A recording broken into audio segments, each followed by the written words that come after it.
Жамбыл облысы Жамбыл ауданы Жасөркен орта мектебі 8 А сынып оқушысы Ораз Еркебан табиғатты аялайық эко-форум жүйесіне шикізаттан жұмыс жасадым.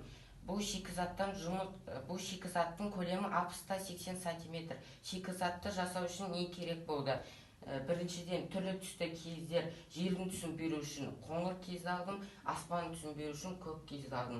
Және де ағашты жасау үшін түрлі түсті иілген жіпті алып, оны сары және қоңыр түстермен араластырып ағашты бердім. Ағаштың жапырақтарын жасау үшін қураған алма ағашын кесіп, оны әшекейледім. Және де ағаштың тамырларының қасына кәдімгі қарапайым тастарды қойдым. Және де соңғы жұмыстардың